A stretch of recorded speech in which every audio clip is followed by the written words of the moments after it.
This channel does not promote any violent, harmful, or illegal activities. All content provided by this channel is meant for an educational purpose only. Political নিউজের শুরুতেই আজ মানস ভূঁইয়ার কথা। একটা ছোট ঘটনা ঘটলেই গেল রব ওঠে। কসবায় কলেজের মধ্যে গণধর্ষণের অভিযোগে রাজ্য জুড়ে তোলপাড় চলছে। আর তার মধ্যেই আজ চিকিৎসক দিবসে চিকিৎসকদেরই আয়োজনে এক মঞ্চে দাঁড়িয়ে মানস ভূঁইয়ার এই মন্তব্য, যে মন্তব্য ঘিরে স্বাভাবিকভাবেই শুরু হয়েছে বিতর্ক।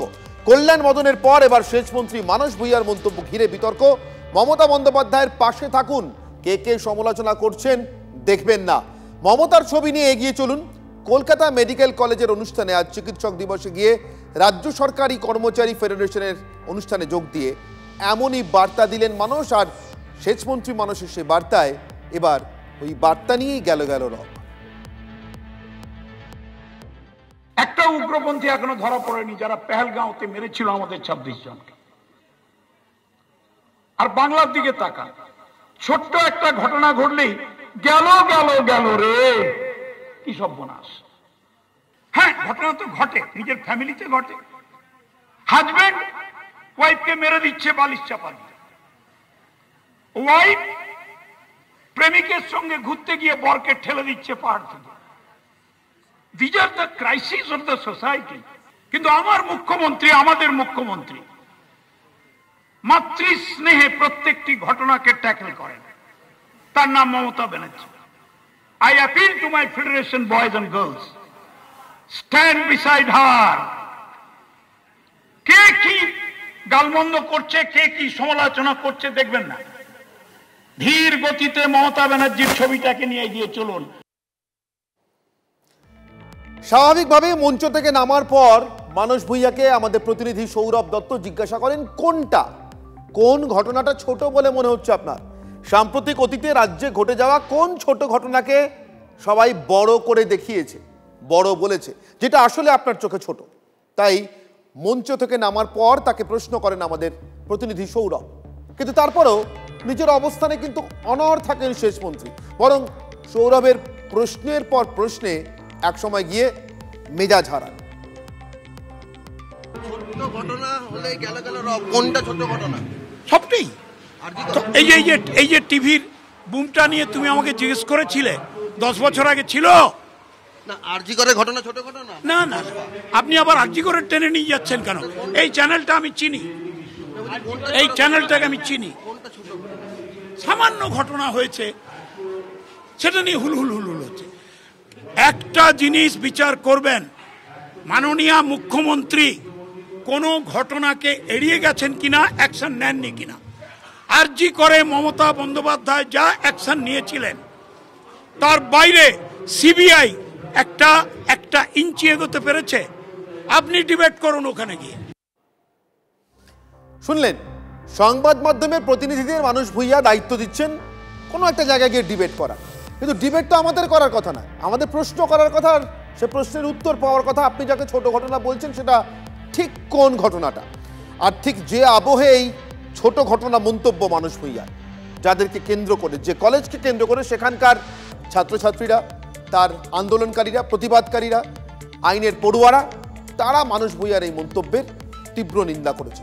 অবশ্যই নিন্দা এসছে বিরোধী রাজনৈতিক পক্ষগুলো থেকে। যদি ছোট ঘটনা হয় তাহলে উনিও নামুক, এত ছোট ঘটনা তাহলে আমরা কেন আমরা নেমে আসছি সবাই।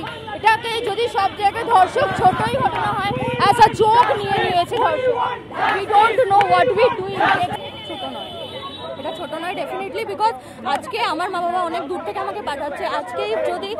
আজকে আমার মা বাবা কি ভরসায় পাঠাবে? আজকে আমাকে একটা ল কলেজে পাঠালো এত পড়াশোনা করে, দেন এটা মানেটা কি হলো at the end of the day? So ওটাই হচ্ছে কথা। আমি জানি না মানস ভূঁইয়ার বাড়িতে স্ত্রী, মা, সন্তান, কন্যা সন্তান আছে কিনা, যে আজকে একটি মেয়েকে গণধর্ষণ করা হলো কলকাতার একটি নামী, তাও আবার আইনের কলেজ, সেখানে উনি মনে করছেন এটা ছোট ঘটনা। বড় ঘটনা তখন হয় যখন কেন্দ্র হিসেব চায়, যে টাকার হিসেবগুলো দিন। এগুলো তখন মানে কেন যে হিসেব চায়? অপরাধী সবসময় মনে করে যে তার অপরাধকে ধামাচাপা দেওয়াটাই উচিত। তার মতো করে সে চেষ্টা করে, আর্গু করে, উকিল ধরে, আরো এটা সেটা করে। ফলে মনোজিৎ মিশ্র কিংবা এই মার্কা বাহিনী পরের পর নাম বলা যায় এরা হচ্ছে তৃণমূলের সম্পদ। এর বাইরে কথা বলার মতন যোগ্যতা মানুষ ভূঁইয়া কেন তৃণমূলের নেতাদের নেই, সেটাই মানুষ ভূঁইয়াকে বলতে হবে, না হলে মন্ত্রিত্ব চলে যাবে।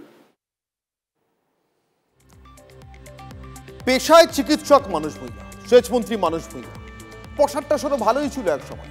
ফলে চিকিৎসক মানুষ ভূঁইয়া জানেন উপসর্গ দেখা দিলে চিকিৎসা কিভাবে করতে হয় এবং খুব দ্রুত চিকিৎসা করে।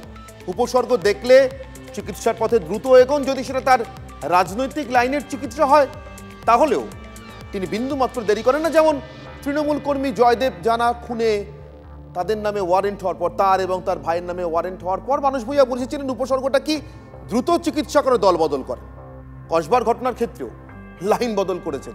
দুপুরবেলা বলেছেন, দৃঢ়ভাবে বলেছেন, যেই বুঝেছেন নিন্দা মন্দ শুরু হয়েছে, বিতর্কের মুখে নতুন সাফাই দিলেন মানুষ ভূঁইয়া। দুপুরে এক সৌরভ, আমাদের প্রতিনিধি সৌরভ দত্ত, বিকেলে সৌরভ গুহর কাছে নতুন সাফাই মানুষের। পহেলগাঁওয়ে আজ অব্দি যারা 26 জনকে খুন করলো গ্রেপ্তার হলো না, কিন্তু বাংলাতে ছোট ঘটনা মানে কি কসবা? আমি কসবার ঘটনাকে তীব্র নিন্দা করি। দল যা সিদ্ধান্ত নিয়েছে আমি তাকে শ্রদ্ধার সঙ্গে মান্যতা দিই। আমি ব্যক্তিগতভাবে, আমি সন্তানের পিতা, আমরা এগুলোকে জঘন্য অপরাধ বলে ধরে আমরা কন্ডেম করি। খুব ব্যথিত আমি, দুঃখিত আমি। বললাম না, দ্রুত উপসর্গ দেখে চিকিৎসা করতে পারেন মানুষ ভূঁইয়া। রাজনৈতিক চিকিৎসা, রাজনৈতিক লাইনের চিকিৎসা। আর এখানেও মানুষ ভূঁইয়া মেডিকেল কলেজের মঞ্চ থেকে নেমে যাওয়ার পথে যেভাবে তাকে একেবারে গালে হাত দিয়ে আদর করে গেছে কুণাল ঘোষ, তৃণমূল কংগ্রেসের সাধারণ সম্পাদক, তিনিই বা সে চিকিৎসা বলেন কি করে? মানুষ ভূঁইয়ার আদরের চিকিৎসা। অতএব সরাসরি মানুষবাবুর পাশে দাঁড়িয়েছেন কুণাল ঘোষ। কসবার ঘটনাকে ছোট করে বা লঘু করে দেখাবার চেষ্টা কখনো ডক্টর মানুষ ভূঁইয়া করেননি, তৃণমূলের কেউ করছে না। পুলিশ সঙ্গে সঙ্গে অ্যারেস্ট করেছে এবং মানুষ ভূঁইয়া যেটা তুলনা করেছেন যে সারা ভারতে এত সংখ্যক এত রকম ঘটনা ঘটছে, পহেলগাঁওতে এত বড় ঘটনা ঘটছে, বিজেপি সেগুলো ছেড়ে এখানে অকারণ কুৎসা করার চেষ্টা করছে। ফলে কখনো এটাকে লঘু করা বা ছোট করার কোনো চেষ্টা ডক্টর ভূঁইয়া করেননি।